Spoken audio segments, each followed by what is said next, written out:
What's up, everybody? Oh my goodness, it's going to be a ridiculous show today. I told you in the promo yesterday that I'm going to have my kids on, my younger son, or my youngest son, and my younger daughter.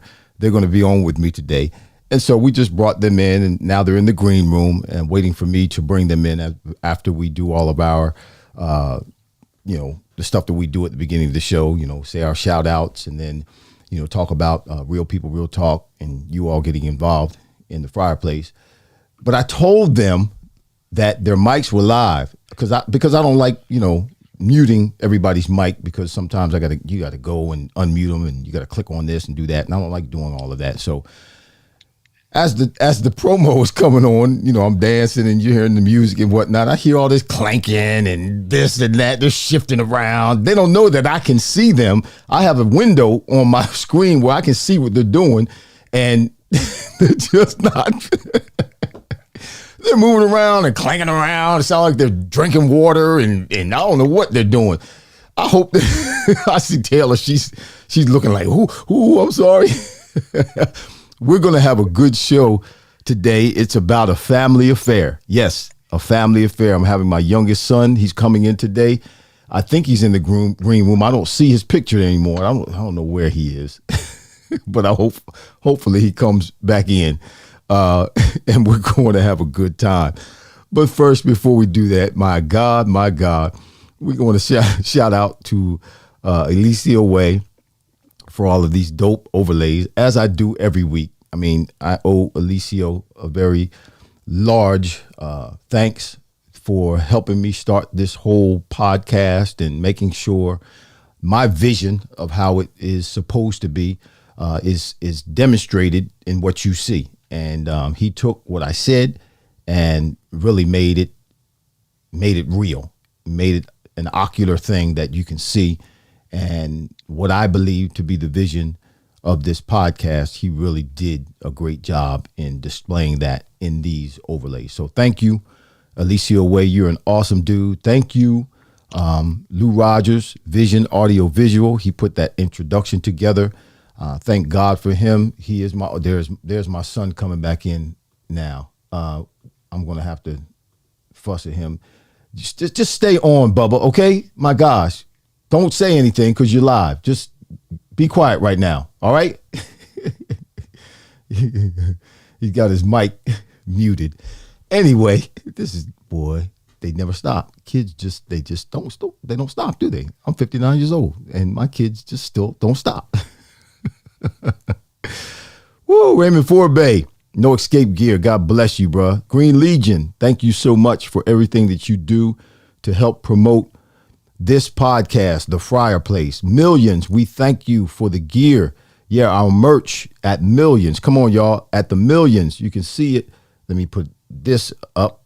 And there's Millions coming across the screen. Millions.com/ Irving Fryer dash, slash Irving dash Fryer dash football. Millions.com, not com, .co. You see it. // Irving dash Fryer dash football. Let me say that again. It's going to come back across the screen. You can go there and buy your merch, the Irving Fryer Place, the Fryer Place merch at millions.co / Irving dash Fryer dash football. 50 cents on every dollar goes towards, actually they changed the name now, and we're going to talk about that a little bit later, but it goes toward a feed we need, a need we feed, a feed we need, a need we feed. My kids got me all jacked up.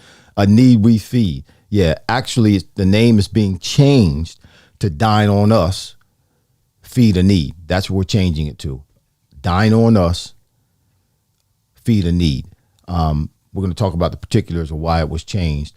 But listen, I see a few of you have logged in. You're with us, 9 of y'all. Yeah, Hope, my sister Hope, sister Bonnie Mills. Bonnie Mills, that's the honorary member of TNJ. My goodness, now you're going to be at the Fryer Place on a consistent basis. Thank you for your support. Oh my gosh, thank you so much. That's awesome. Mom, I see you. You're going to hear your son and your grandchildren talking today. Yeah, that's going to be a trip. It is. Sister Sally Davis, God bless you. Kiki, I know you're not Kiki, but I know who you are, but I'm going to call you Kiki because that's what you're posting, Kiki. Uncle Chuck, what's up? I don't think Taylor and Bubba talked to you in a while, so you're going to get a chance to hear them today. Ricky, what's going on? Good to see you. And Rashida, always good. Y'all, thank you for supporting the Fryer Place. Thank you for supporting Irving Fryer. I got a story for you today. Kelsey, hey, what's up, Kelsey? I got a story for you today that I guess it won't surprise you, but it's reality. It's a slap in the face kind of with regards to me and my journey. But I have two of my children on today. My youngest son, Irving Fryer Jr., we call him Bubba. Yeah, and we call him Bubba because he was a big, fat baby. That's why I named him Bubba. He's a bubble lump. I used to sing a song called the Bubble Lump Truck. Yeah, swing low, sweet bubble lump, riding on a lump truck. There it is. Swing low, sweet bubble lump, riding on a lump truck. I looked over yonder, and what did I see? I saw a bunch of bubbas riding on the truck, a bunch of bubbas coming after me, riding on a lump truck. That was a song I used to sing when he was a kid. And you know what? Listen, as an adult, he's an adult now. When there was a pressing time in his life, he and I were in a conversation, and he said, Dad, sing that song to me. And I sang the song to him, and we both cried. We both cried. But that's a song that the Holy Spirit gave me when he was a baby. I used to sing it to him when he would sit in his high chair, and he used to just kick and giggle and have a good time. And my baby girl, Jacqueline Taylor Monique Fryer, we call her Tay Tay Bugs. Taylor Fryer is on with us today. So I'm going to bring them both in. Listen, this is not rehearsed. I was talking to both of them yesterday. Bubba figured out a way, or helped me to figure out how to FaceTime Taylor in with the conversation. I messed that up. Taylor ended up using her phone to FaceTime me and Bubba in at the same time. And we started talking. And as we were talking, I came up with the idea, because I had someone else scheduled for today. I came up with the idea to have them on the show. So this is what we're going to do today. It's unrehearsed. There's no kind of pattern we've set to this. There's no schedule. We're going to just let it flow. So here both of them are. We got Tay Tay Bugs and Bubba. Bubba, is your mic on? Uh-oh. Turn your mic on. See, it is now. Now it's not. Is it on? It's on now. It's off. I haven't taken it off. Okay, it's on now. You're just delayed. I don't know what the delay is, but that's okay. Yeah. It's all right. We'll be there. Yeah, you just got a little bit of a delay. But hey, what's up, Tay Tay? Hey, Dad. Hey, Dad. Boy. I want to tell, listen, no. I'm going to tell it, because the same thing just happened just now, Taylor, that when we remember the time we went to the mall? Y'all, we went to the mall one time. Taylor had bought some clothes and she needed to return them. You remember this? You know what story I'm getting ready to tell you, right? No? I think so. Okay. Well, it was the Morristown Mall. She needed to return something that was the wrong size. And I guess she didn't have the receipt or anything like that. So I told her, I said, you know what? We're going to believe God. We're going to take this to the store and we're going to find somebody who's going to give us favor. And actually, that's what we did. We went to the store where she bought the clothes and we were walking around the store. And one of the persons who worked in the store came up to us and actually cooperated because she didn't have the receipt and started to do the process or implement the process so that Taylor could return what it was she bought and get the size that she needed. So while that was going on, I said, you know what, Taylor, I'm going to go down to the sporting goods store down here and look at some stuff. So I'm at the sporting goods store, and I forget which name of the store it was, but I was looking at a sweatsuit or something like that. Taylor was finished. Here she comes. She comes to Bubba. Watch this. She comes to the store, and I'm in there looking at something for me. I got my eyes on something for me now. And she comes to the store. It worked. Yeah, she exchanged it. She said, but Dad, I saw something else I want. I said, that's not why we came to the store. We came to the store to exchange what it was you bought that wasn't the right size. But Dad, I want, this is what I want. Can you buy me this? And you know exactly what I said. I said, yes. And you see what Taylor's doing right now? She did the same exact thing then that she's doing now, laughing. And I'm like, why are you laughing like that? And she said, Dad, you know what? You can't say no to me. That's why I'm laughing, because you can't say no to me. I said, what? And so she was taking advantage of the fact that, Dad. What? You were taking advantage. I'm trying to make sure my mic is right. You were taking advantage of the fact that I couldn't say no to you. And I just. Don't put me out there like that. But you know what? Any man, any father, any daddy who loves his daughters the way, unconditionally, if you can, you're going to do it. Any one of your kids, you're going to do it. So I say that to say this. Any of you young people who are watching right now, whether you're my age, 59 years old, or whether my children's age, but what are you, 33? 34. Wow. Taylor, are you 30 yet? Whoa, I'm 28. Okay. That's a long time ago, yo. So whether they're 34 or in their late 20s, if you love your children the way a father's supposed to love your children, there's nothing that you won't do for them. If you have it, it belongs to them. Now, it's not theirs. Now, let me get this straight with y'all. It ain't yours. It's mine. You just have access to it because you're my children. And that's the same way it is with our Heavenly Father. He owns a house, all the houses. He's rich in land. He owns the earth is the Lord and the fullness thereof. Everything belongs to God. But because we're his children, it doesn't belong to us, but we have access to it. Amen. Amen. Amen to that. Amen. So, y'all, Bubba Irving Jr., that's the one over there. He's in Kentucky. And Taylor, my youngest baby, that's my youngest son. I have an older son, London, and then there's Bubba, and then there's Adrian, then there's Taylor. And Taylor you're down in Florida right now again. You just left Atlanta. Now you're in Florida. Are you going to stay there a while or what? Forever. No. Never leaving. your Uncle Chucky said, I don't know if do you remember Chucky, Taylor? I know Bubba does. Let me put it up on the screen. Yes. That's Richard Melton. I'm sorry, that was Richard. That wasn't Chucky. Sorry, I just got really close. Richard, you got cold. Richard's one of our cousins. Always been daddy's girl. I want to show Chucky. Uncle Chucky says, hi, kids. Hi, kids. Haven't seen you in a while. You ain't seen them in years. Matter of fact, I haven't seen either one of them, not in person, in a couple of years. I haven't seen you in a couple of years, Taylor, and I haven't seen you, Bubba, in a couple of years. Like a year and a half. Yeah. Since I've seen you. Yeah. That's It's been about 2 years. I saw Uncle Chucky about 3 years ago, 3.5, 4 years ago, something like that. That's too long. I was down in Arizona. Last time I saw Uncle Chucky was when he came to the house. Okay. I didn't know if you remembered Uncle Chucky or not. Okay, here's the first thing I want to talk about, and I kind of went over this a little bit with you guys at first. Again, we didn't stage this, but I just didn't want to surprise you with this question. But I'm interested in your take on this because I did a daddy-daughter with your sister Adrian when she and I were just in the studio and talking, and it was really, got pretty deep and very enlightening for me as a father. But our family has been through a tough time. One of the worst things I guess a family can go through, and that is a divorce. Your mother and I were married for 28 years, and after 28 years, we divorced.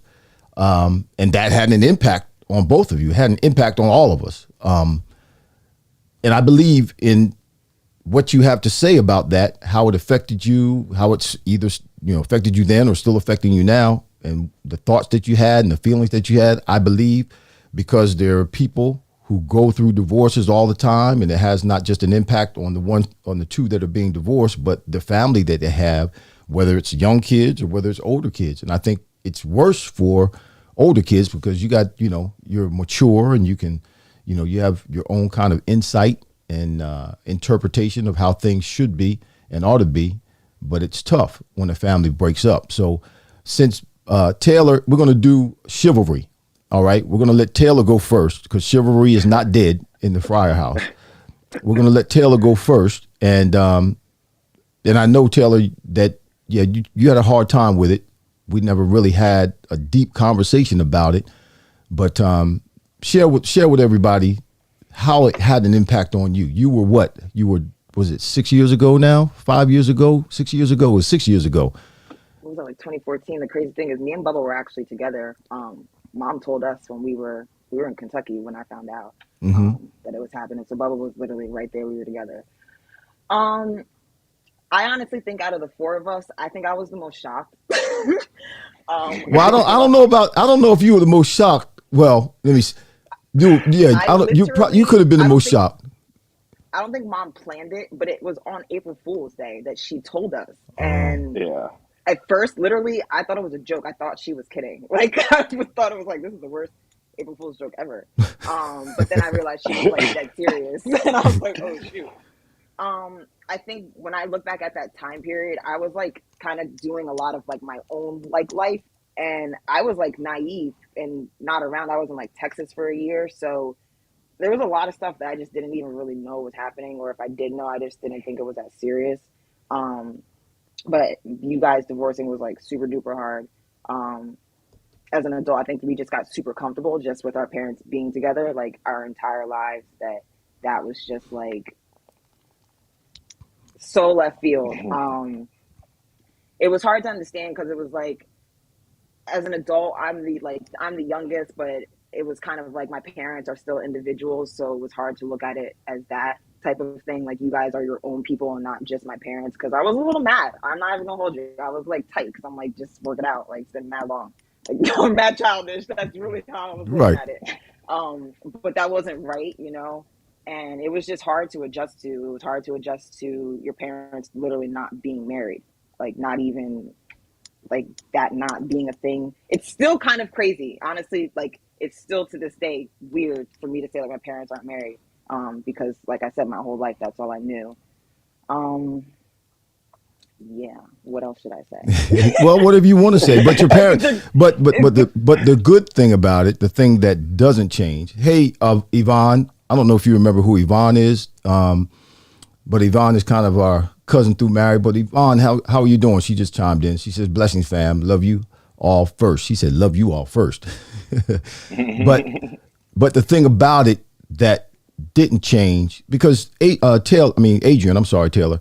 Adrian shared this with me when the divorce papers came to the house, I didn't see it coming. I was blindsided. And so I got my stuff and left.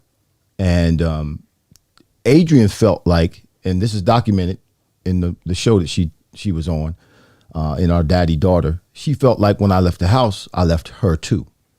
So, but as you all know now, we're looking, 5 years, 6 years beyond or on the other side of the divorce.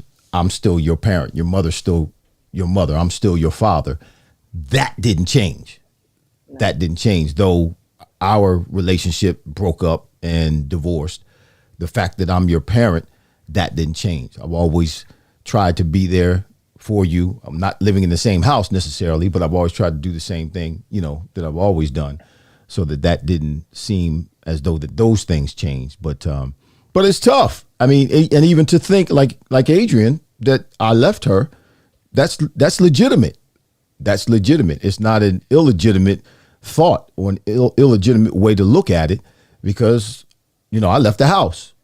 So if I left the house that you all were staying in with me, then guess what? I left you all. That's the way she saw it. So yeah, thanks for sharing that. Bubba, what about you, man? You were, now so everybody knows, I can give us, a preface of Bubba. But when Bubba went to college, he left. I'm going to tell everybody this. Yes, I am.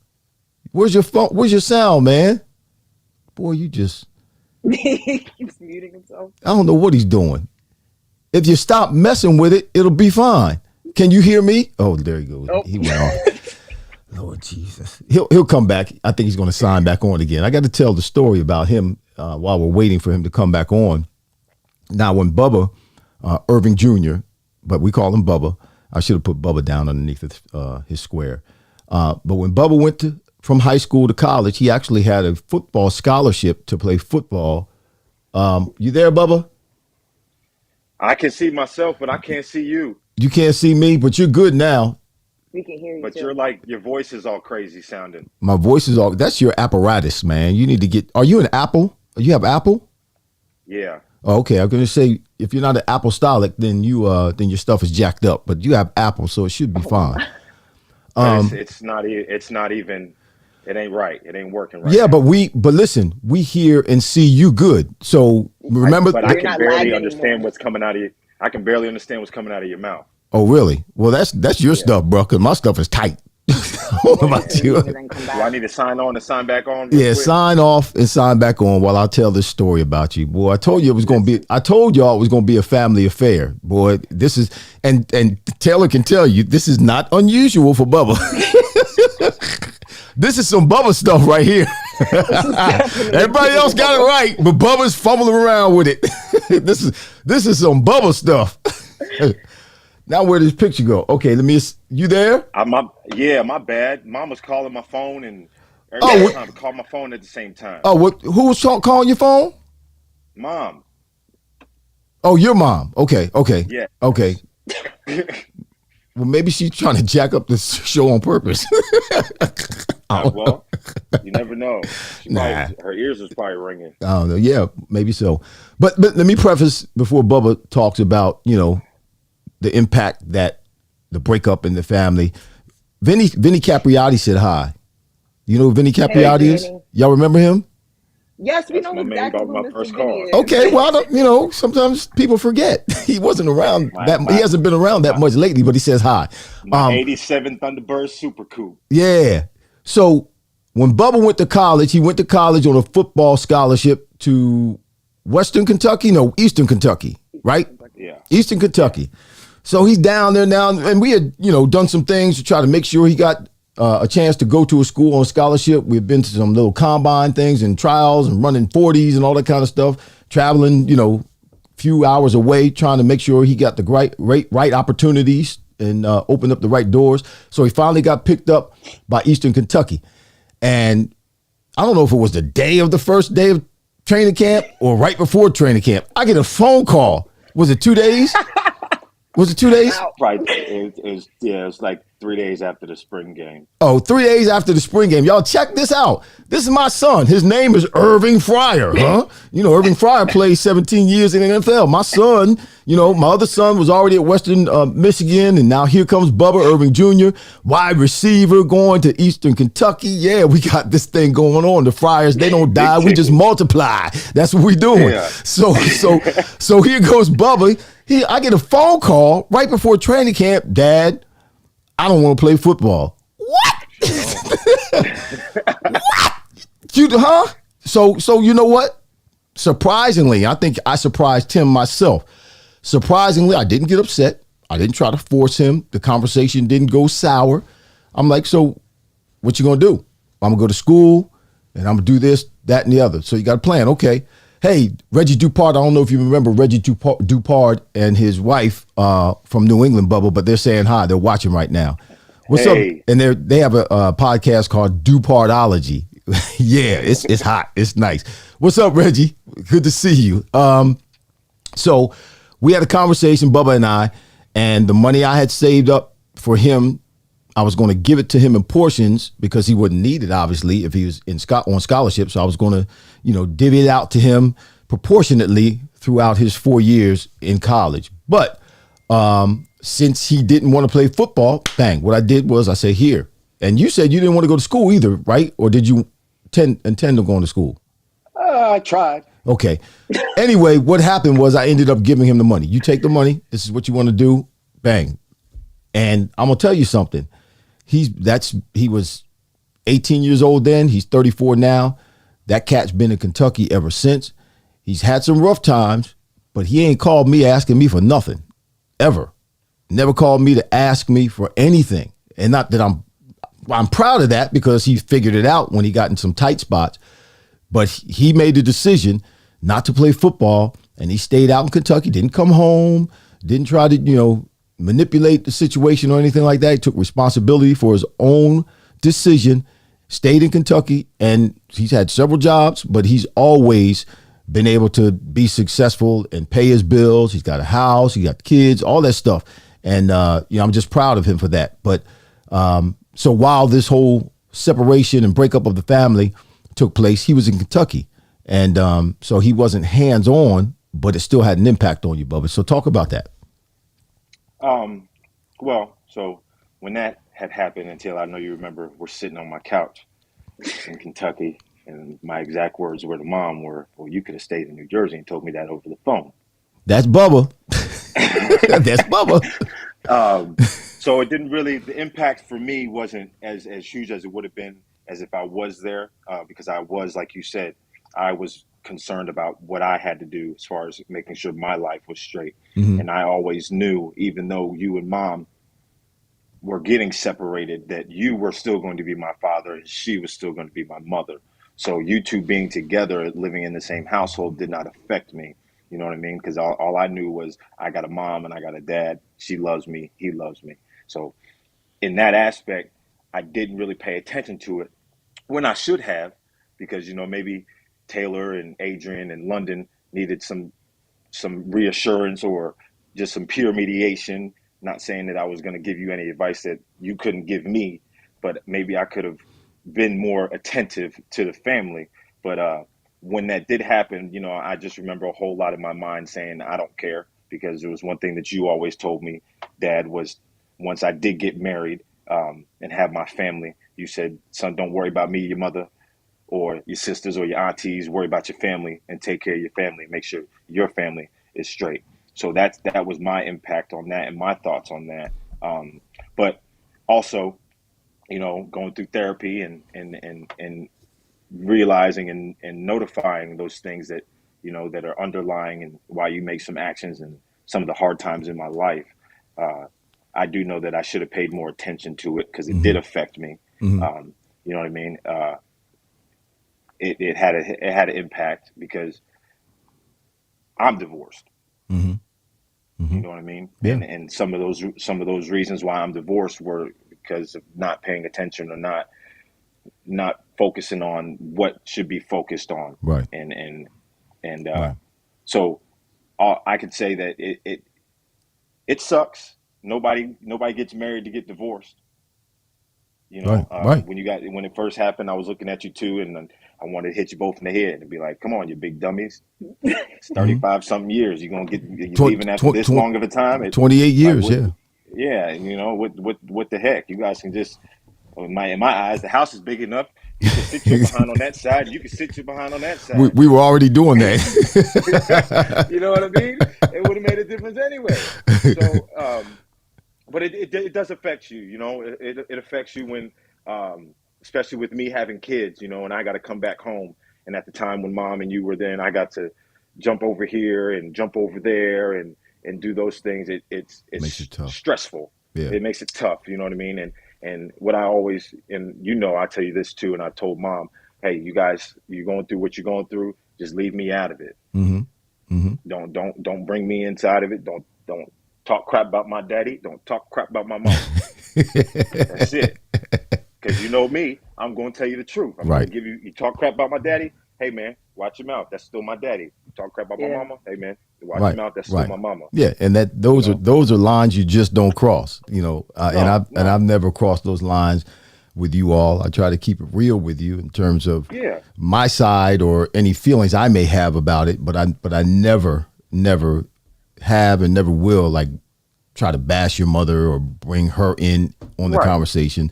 It's Well, even, it's our relationship, my relationship with you. right. So even in that, Taylor, what would you tell? Because you never know who's going to watch these podcasts.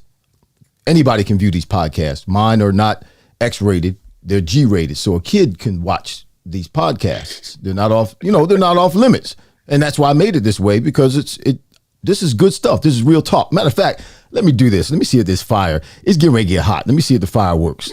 Let me see if the fire works. It won't even work. I can't even get it to work. It's going to. Taylor, Dad stole that from my cooking show. We setting it on fire. So we're flaming the fans of conversation right now. So Taylor, I want you to tell someone if you were talking to a young girl or a girl between the ages of being in elementary school to the age you were, if you had a crowd, you're in an auditorium talking to a bunch of females who are in that age difference from 8 years old to 21 like you were, and their parents are in the middle of a divorce, and it's I don't think ours got nasty, but it's a divorce, and divorce, nobody wins in divorce. I'm a firm believer of that nobody wins. I don't care who thinks they won or thought they won. The only ones that win in a divorce are the attorneys because they make all the money, but everybody else loses. Everybody. What would you have to say to that auditorium of young ladies that would help them? That would help them. I would say don't ignore your feelings because, like Bubba said, there was a lot of stuff that I told myself I was like fine, like you know what I mean. It was happening, and I was just like going through with the motions. But you do have to deal with it. It does affect you.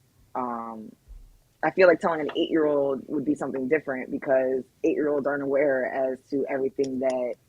How old was I? 20 years old, 2021. Mm-hmm. When like I found out about it. So I feel like I don't know. It's a little I don't know one distinct thing to tell them because I feel like everybody's situation is really different. Right. Honestly, everybody's divorces are different. I would just say speak to somebody. Honestly, find some. I feel like getting a therapist or a friend that has been in a similar situation helps a lot.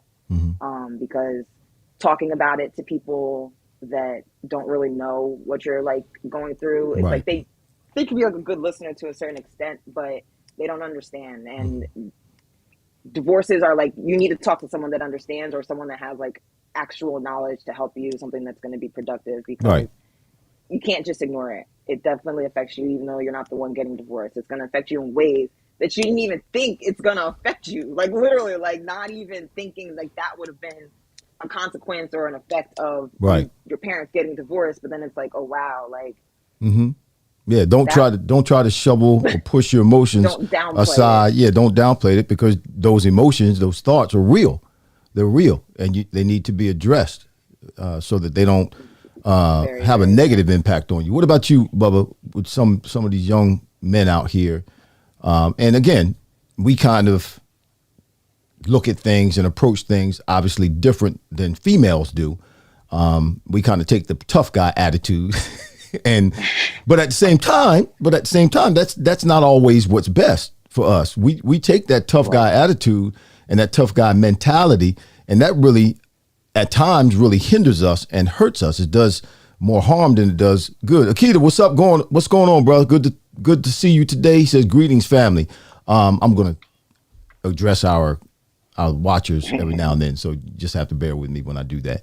But yeah, we try to, we shove it under the carpet and mask our feelings more so than females do. So what would you have to say to a young man or a teenager whose family is going through divorce? And I gotta disagree with you when you said that not all divorce is wrong or there's no good on either side. Nobody wins is what I said. Right. Sometimes the kids can benefit more from the parents not being together. It's not always ugly. I know in my divorce, it would have seemed ugly, but I was stupid and I was acting like a fool. And now my relationship is better with my kids and my ex-wife. Mm-hmm. And it was not that way when we were together living in the same house. Mm-hmm. So for a young man that's out here and his parents are going through that, yeah, take your tough guy mentality and apply it to understanding of what's going on. Don't be tough guy and mask your feelings. You can be a tough guy and go to the gym, or be a tough guy and, you know, ask questions to your mom, ask questions to your dad. There's all types of community groups that I know of now that help. And like Taylor said, you can talk to people and do things that will better you and not necessarily hinder you. So as what's going on in your life, you have to pay attention to what you put in between these two things in your head, because that's definitely going to go straight down into your heart and what portrays on how you react and deal with that situation in your life. Right, right. And let me just clarify what I mean by nobody wins in divorce.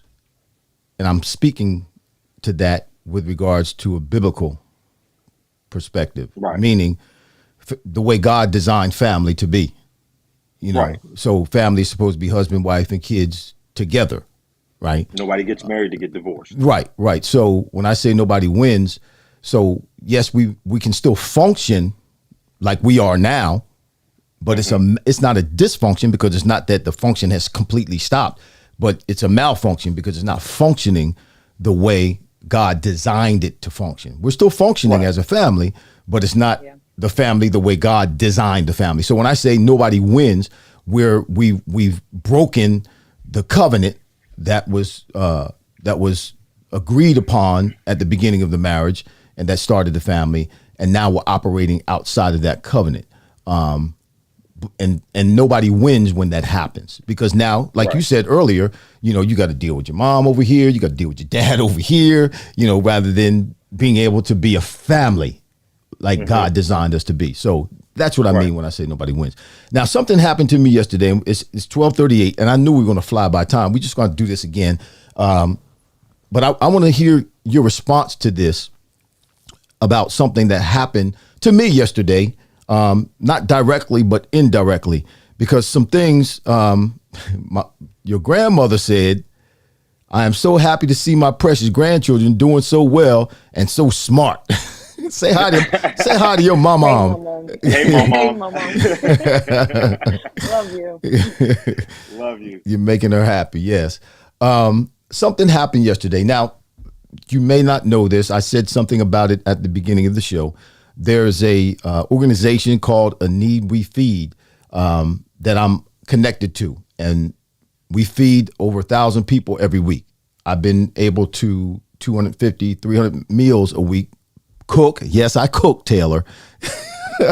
Cook them. Chicken and dumplings. No, I've been able with your Uncle Vinny and I through Wings and Things. I partnered with Wings and Things because Wings and you. Yes, because Wings. You saw the post. Thank you, Taylor. Dad, you're dropping things in a fryer. That is not cooking, honey. That's cooking to me. Look, you got to crawl before you walk, Bubba. Okay, and then you got to walk before you run. So though I'm crawling, I'm making progress.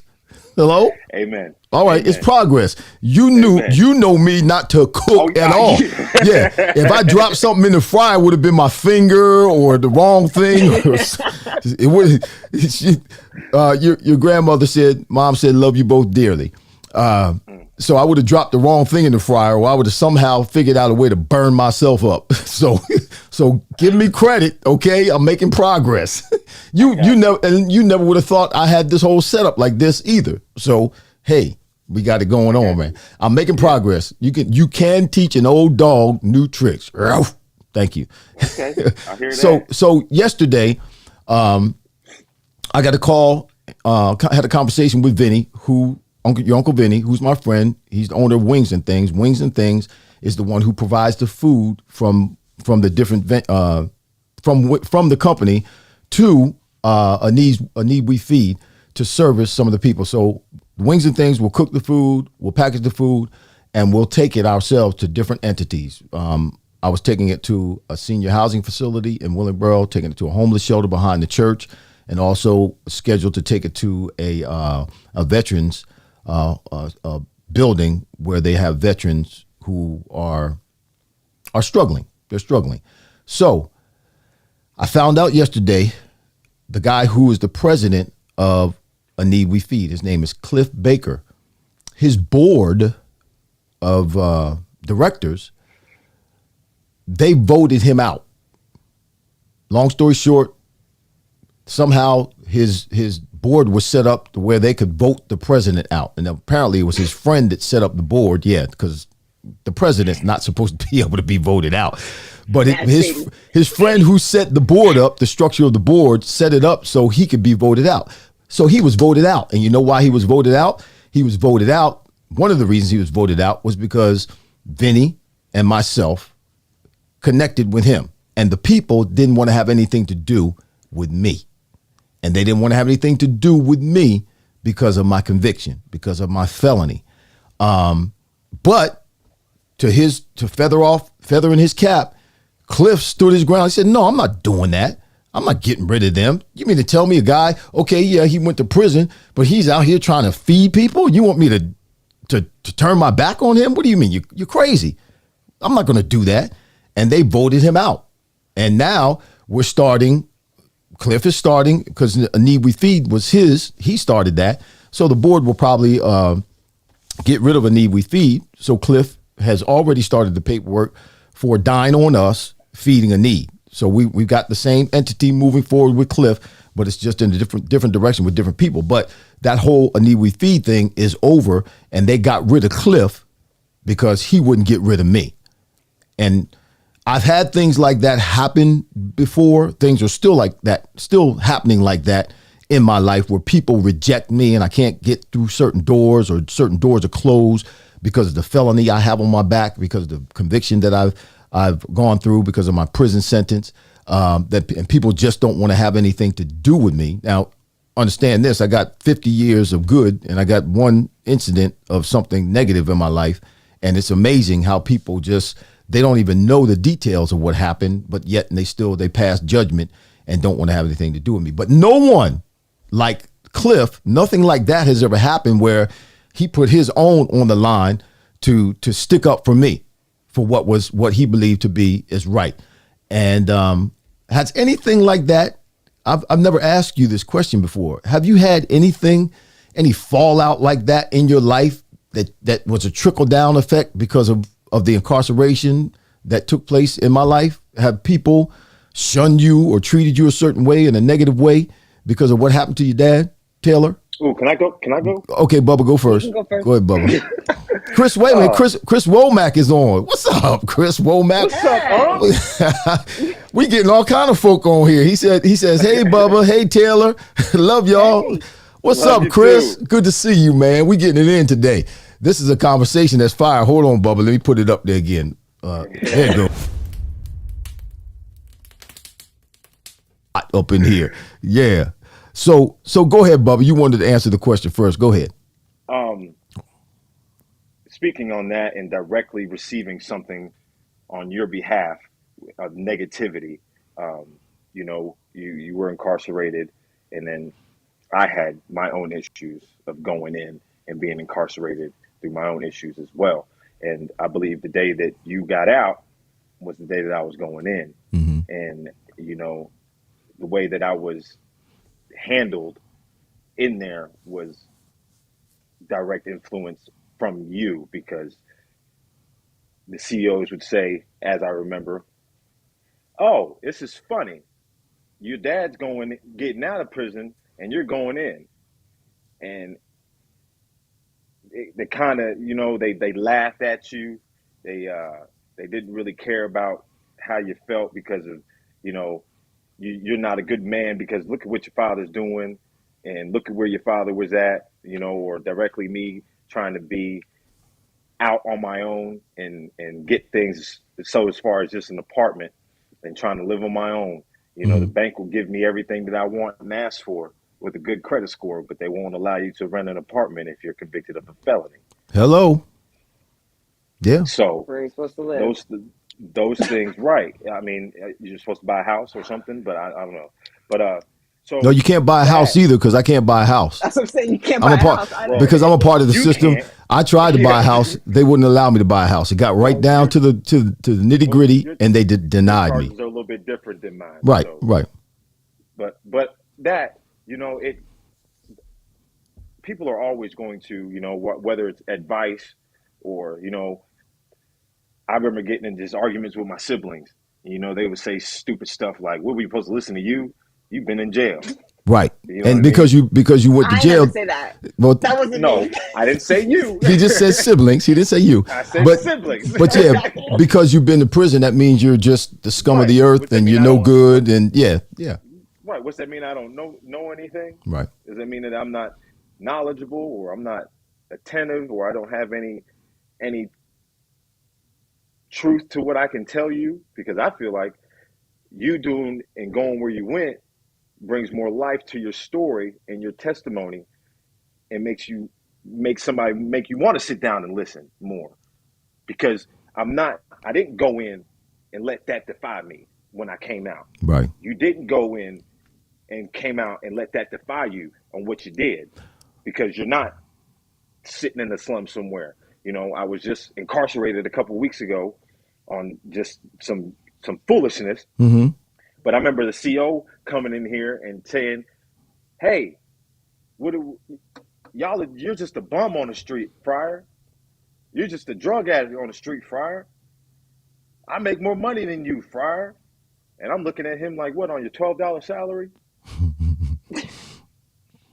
Because you're unhappy? You're better than me?" So in life, for me, people, misery loves company. Mm-hmm. And people will That's good. always find a way to bring you down. Me and you, we've always talked. And I was on YouTube the other day and I was showing some people your podcast and I just looked up, something came up and it just brought up your past. And it was like, this guy he was bashing you from when you first got in the NFL to when you dropped the pass in college and they thought that you were gambling on the game and Mm-hmm. just Yep. a whole bunch. And I said, damn, what are You, they you doing? you can say damn. It's okay. What are they doing? Like, this man ain't like that. We're all born into sin and we all fault, but what makes your faults worse than mine? Because mine's a public fault. Right. And So and we won't let that defy us. I will say this and I'll let you take it back. But what people done to me for you, because of you, I won't let that defy you in my eyes. I won't let mm-hmm. that defy me in my situation Mm-hmm. because I know where I'm going. I don't care if I take a step forward and God makes me take a step backwards. That means I'm not doing something that God wants me to do. Right. Right. So in that situation, misery loves company. That's cool. You always, people always will find a way to bring you down because don't look, nobody wants to see you above them. Everybody, they're cool with you when they're riding stride by stride. Amen. Preach it. But the moment you get I'm above gonna give you the them, screen. Go ahead, take the screen, bro. You preaching. Go. the moment you get above them, they automatically try to take that from you. Mm-hmm. They automatically try to make you look back at your past and make people see the worst part of you when there is no worst part. There is no bad part. Your heart is where it's at. And I know you got a good heart. You may be knocked around in the head a couple of times and forget, but that don't defy you. That doesn't make you a bad person. That doesn't make you a bad father. Being divorced or moving out of the house and whatever doesn't make you a bad person. People will fall into temptation because the devil is a liar and believe that 100%. He preaching, y'all. some of that preaching and trickled down. Yeah. So it blows my mind. You know what I mean? Uh-oh. Your mic went out. Is somebody calling you again? Your mic went out. The devil's trying to shut you up, Bubba. You went back out again, Taylor. So Taylor, I'm gonna turn it over to you. So has anything like that happened with you? No, not really. No. I think I lost a couple of, I shouldn't say I lost, but I definitely distanced myself from a couple of people. I just remember having a couple of conversations, and people would make just certain comments that didn't rub me the right way, in regards to you, and I just wouldn't really pay it any mind, but I just would be like, all right, I see how you're coming. I feel like most people were honestly nervous. People that I knew were nervous to talk to me about it, like to say anything. Right. Even like my friends, like friends, like they were kind of just like, everyone was like walking on eggshells with the whole situation when it came to me. If I didn't get an opportunity or something, or if someone did treat me a certain way, I didn't know about it. Okay. But I feel like for me, a lot of people kept it. They walked, like I said, they walked on eggshells. Like I could see, like when it first started happening, it would be funny because I would talk to people, and I could tell they would want to get to ask me that, right? But they were like too nervous to even like, is this like an okay thing to bring up? But again, I didn't really face anything like that when you went away. If anything, people were more curious to like try to find out, so they wanted to talk to me. Like they wanted to try to be nicer to me, just to be nosy. So you say when they were being curious to be nosy, or they were being curious because they were genuinely concerned? No, they were not genuinely concerned. They were just nosy. Most people. Yeah, I think the hardest, I really, that whole situation, the divorce and the incarceration, it all happened at the same time, and that whole season of my life, and it's really, the season is not over. Oh, I gave you the screen. It just finally went over to you. Hey, pretty. Let me come back to us. That whole season in my life really was disheartening for me, and it was disheartening because it opened my eyes to the reality of most of the relationships that I had in my life. There were a lot of people, Bubba and Taylor, that left, turned their back, threw salt, had negative things to say, took sides, all that kind of stuff that I would have done anything for. I'm the kind of cat, if I'm with you, I'm with you. I don't care what's going on or what happens. I don't care. I'm with you. But most of the people that I felt that way about didn't feel that way about me.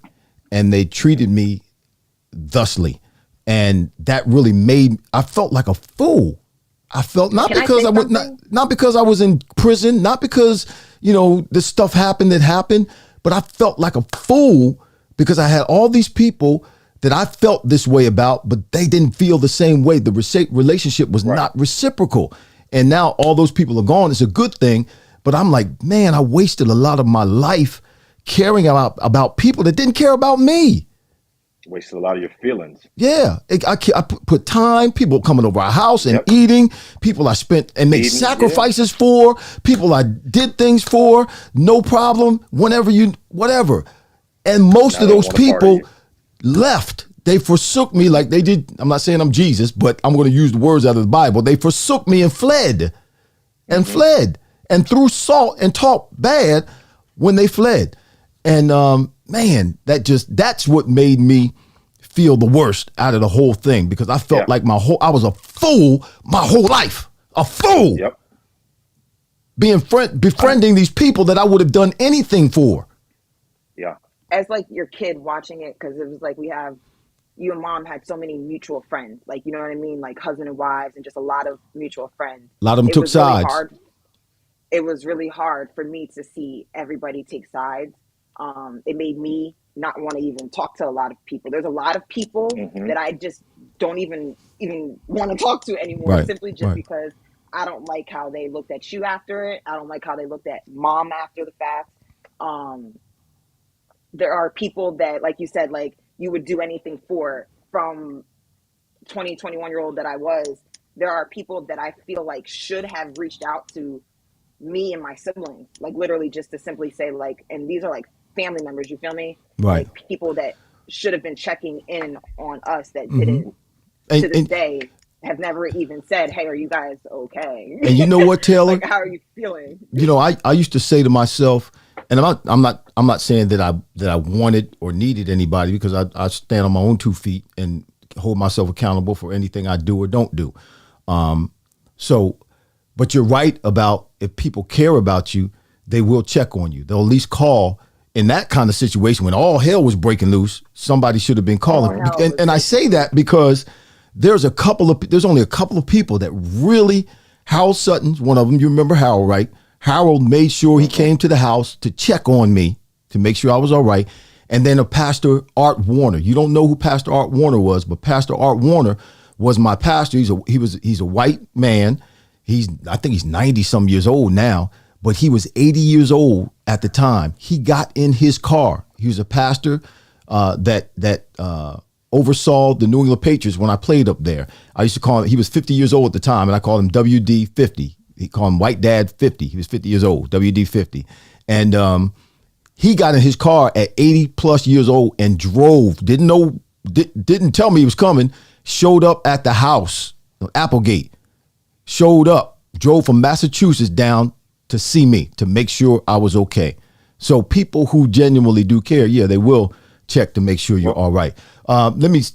Chris says, hey, Vincent said, we're building our own table, whatever that means. Yeah, we're building our own stuff. That's from, Dine With Us. Let me see. Wanda Capers is what I want to put up here. There was a reason for this. God is going to make what you guys do bigger and better. Yes, thank you, Wanda. You're exactly right. Richard Melton, but we call him Ricky. Believe God, cuz. Yeah, continue to press forward toward the mark of a higher calling. You're right. Chris said, hey, y'all, I accidentally found out how to get on. LOL, your dad knows. And then this Chris Womack in Massachusetts. What? I didn't know, Chris says. Alana and Linda say hi, y'all. Hey, Alana and Linda. Hey, he's throwing them comments in there. Well, yeah, he's typing fast, isn't he? They said, Bubba, this is fire. Talking well, Bubba, Yvonne says. That's our cousin. You're considered a high-profile celebrity. That life hit different. Think about ordinary Joe Blow. You're right. Well, I mean, I'm ordinary Joe Blow, but like you said. But your name is what? What's your name? Yeah, but don't nobody know me like that here. Yeah, you think That's they the don't. reason why I'm here. That's why you stay in Kentucky trying to hide. You trying to hide the Fryer name, man. Listen, we don't die, we multiply. That's why you got them kids. Well, they know me for me. You know, and like you said, the people that I gave so much of my time to, right. The ones that I went through college with, that were my brothers and stuff, that I considered my friends, because we moved around a lot. Right. You know, so we didn't have friends like that when we grew up. You know, and you know what I know, and I'm gonna tell you this too, Dad. You know who those people are? They're good time friends. We were talking about this yesterday. When shit's going right, when it's going right, they love you. When it's going wrong, they dismiss you out of their lives. That's the truth. They don't want nothing to do with you. And I know when I got in trouble, it was, with the guys that were always there, the ones that were in my wedding, and they ain't there no more. Right. When I got in trouble, it was, oh, Irv, man, we told you to slow down, and man, we knew you did, man, and y'all wasn't saying nothing when you was getting high with me. Right. It wasn't nothing when y'all was there using my dope. Right. Chris said, wow, Bubba's a pops. Yeah, Bubba got kids. Bubba got kids. Bubba got 4 kids. Bro, man, from the Dupardology, Reggie Dupard. Write a special note in the new Dine With Us bylaws with Well, Reggie, it's funny because I was going to say something about that when Bubba was talking about his friends and what he calls them friends, good time friends. I don't call them good time friends. I call them frenemies. They're friends who are really actually enemies. And when the bylaws of A Need We Feed were set up, I was talking to the president, Cliff Baker, about this yesterday. When the bylaws were set up by his friend, he just trusted his friend, and that's blindly. And that's what caused me to go to prison, because I trusted a friend blindly. And I trusted him to do the right thing, and he didn't. And then my name got caught up in it, and I ended up going to prison. But anyway, Cliff Baker trusted his friend to put the bylaws together, but his friend went behind his back and put the bylaws together in a way that they would, as a board, would be able to vote Cliff out. So right from the beginning, his friend was planning to get him out. I just was one of the straws that they used to break the camel's back. They had been doing stuff for a year and a half or so now, up until now, trying to get him out. But now when I come along and I become a part of an We Feed, they use that as the straw to break the camel's back. But it was already from the beginning when they set up the bylaws. And yes, the new bylaws will be set up so the president can't be eliminated. The president can't be put out. The president will have veto power and he has the last say. That's the way it's supposed to be. But the bylaws won't be set up in a way where the president can be vetoed out or voted out. But yes, his friend set him up to fail right from the beginning. And that's what we're talking about, these friends, these good time friends or these frenemies that we have in our lives that are undercover that we don't realize that's who they are until crisis comes in and it's revealed to us. So yeah, we've all been through all those kinds of things, and our family has become better. I think we've become better and stronger because these past 6 years have forced us to talk. Communication. They forced us to communicate. And for me, and particularly with your older brother, London, it's forced me to have conversations with him that we've never had before. And growing up, my dad never had a conversation. I never had a conversation. Right. He told me what to do and I did it. That was it. There wasn't no conversation. It wasn't a dialogue. It was a monologue. He told me and I did it. That was it. We're breaking the chain. Right. Right. And it's funny because it feels uncomfortable because we didn't do it before, and it feels weird. Good. It feels good when it's all said and done. Yes. But like the initiation of it or while we're doing it to actually come out and say certain things about my feelings or what I think really feels strange because it's not a commonality. It's not something that's natural because we've never done it before, because I never did it before. So this has made us definitely as a family better. It's made us stronger. It's forced us to communicate, to really be able to share how we feel, what we're thinking, and to be receptive to how I got to receive how you guys feel. You know, there was a time when I first got out, when Taylor, one of the first few conversations we had, she was yelling at me. You know, those weren't pleasant conversations, but they needed to take place. They needed to take place. Yeah. And I don't even know if she knew why she's yelling at me, probably just because she didn't feel good. Just upset. Yeah, just upset. Just upset. But it was good. So get it out sometimes. Yvonne says the devil on Taylor yelling and screaming and Yvonne says the devil uses everyone. Thank you, Lord, for the covering. Yes. Danger seen and unseen. Definition of a friend. Ricky says, come on, Rick, come on up there. There it is. Definition of a friend is can't trust half of what you hear and none of what you see. None of what you see. Yeah, they trust. Yeah, maybe half of what you hear, but yes, none of what you see. Uncle Chucky says, I can count my friends on one hand and I have fingers left. You right, Chuck. Yeah. Yeah, I can't count my friends on one finger. I don't even have friends anymore. Like I just have cousins and acquaintances. I got family. Bubba said we're breaking the chains. Chris said Bubba said we're breaking the chains. Okay, Bubba, I'm loving all this. Inner circle is so small for me, Yvonne says. Yeah. Taylor, do you cuss too? Chris said, Taylor, do you cuss too? Did you get it out? Did you get it out respectfully? Yes, she did. He's crying. Did you? So when you were trying to get it out, Taylor, Chris wants to know, did you cuss too? I mean, like in us arguing, probably. Well, yes, I'm sure she probably, she dropped a few. I mean, it's okay. I probably kept it as respectful as I can. Listen, Chris, you're still my dad. I'm 59 years old. I've been saved since I was, I got saved right there in your presence when I got saved in Boston, Chris. And, I've been saved for a while now. And I don't cuss nearly as much as I used to. Amen. I'm trying to stop. I don't really, if anything, I don't like it's just programmed in my mind. Like cuss words just won't fly out around you. Just can't have it. No, not this limitless force. I think that's who is that? That's Moses. Is that Moses? At Limitless Sports? Yeah, that's Moses. Limitless Sports Performance. He said, yeah, she can cuss. Moses. That's Moses. Yeah, Moses said, yeah, she can cuss. Yeah. Vinny, are you asking me, you serious? What do you mean? You serious about what? Is that a question mark after that?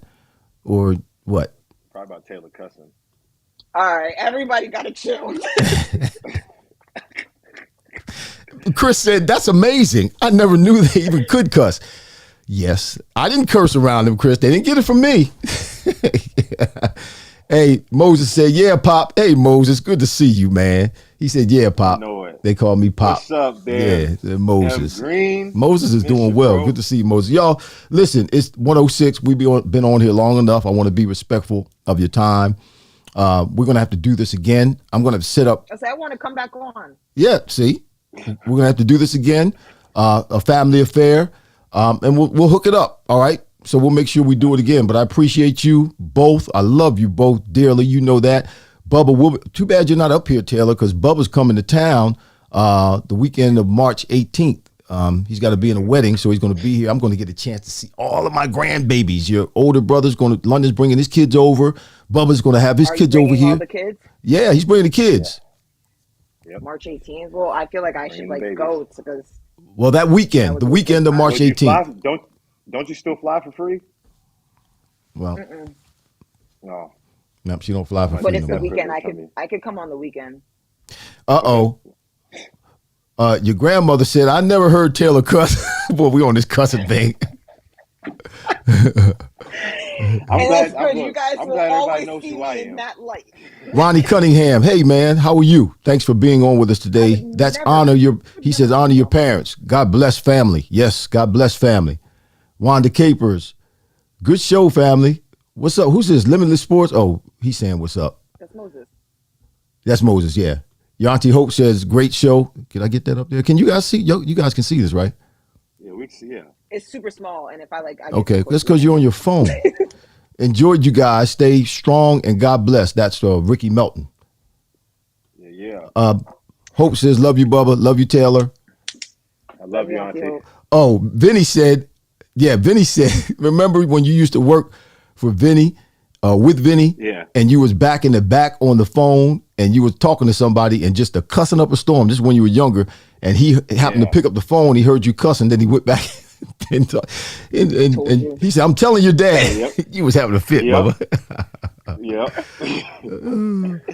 Vanetta, hey, what's up, Vanetta? God bless you. Taylor, you're beautiful through and through. That's what I tell her all the time. That was Chris that said that. Thank you. Wanda Capers is your, what's Wanda? Okay, Wanda, cousin Wanda. Wanda Capers is your cousin. Hope said, thank you, Hope, for revealing that to me. Wanda, Cuzzo, what's up? Yeah, good to see you. Y'all, get off my show. God bless you. We're going to do this again, all right? I'll see y'all later on today. We'll talk to you in the next couple of days, but I love you both, and thank you for making this family affair fire. This is hot, y'all. You already know it. Love you, Smurf. Love you. They call me Smurf, yo. Love you too, my baby girl. Talk to y'all later, all right? All right, bye-bye. All right, bye, everyone.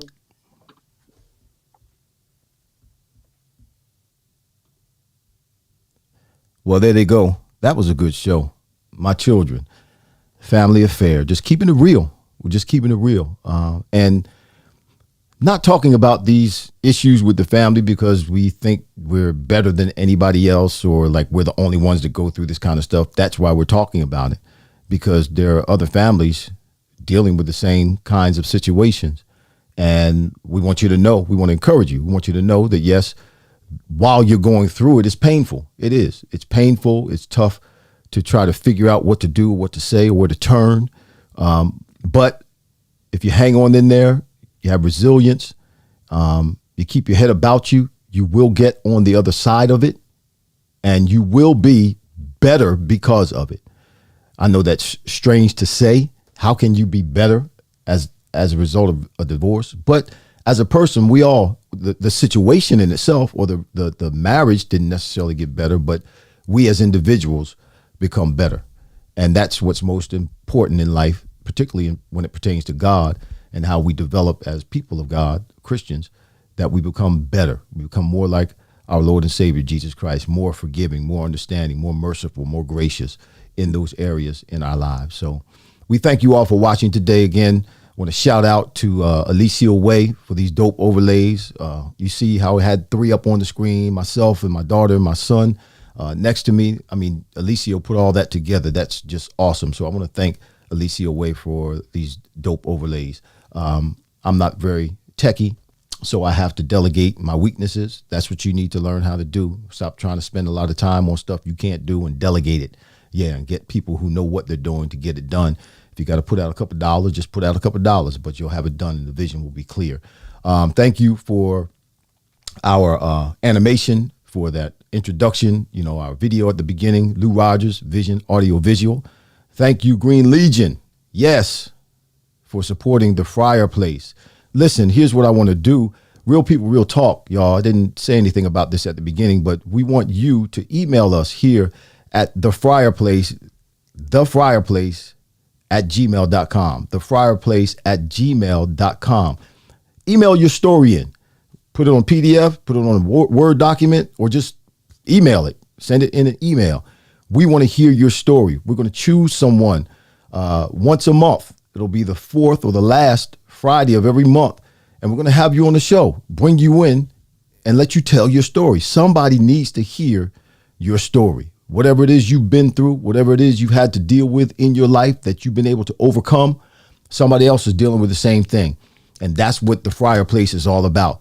It's about real people with real talk. Yeah, it's about conversations about life and life's trials and how we've triumphed in those life trials. So email us here, thefriarplace@gmail.com. Real people, real talk. All right. That's going to be it for the week, for today. Great show. Thank you for being with us. We had 19 at one point logged in with us. We'll be back next week, same time, same place, same purpose, to have a conversation that is fire. Yes. Until then, God bless you. Mask up. Stay safe. Come on now. Stay safe. Wash your hands.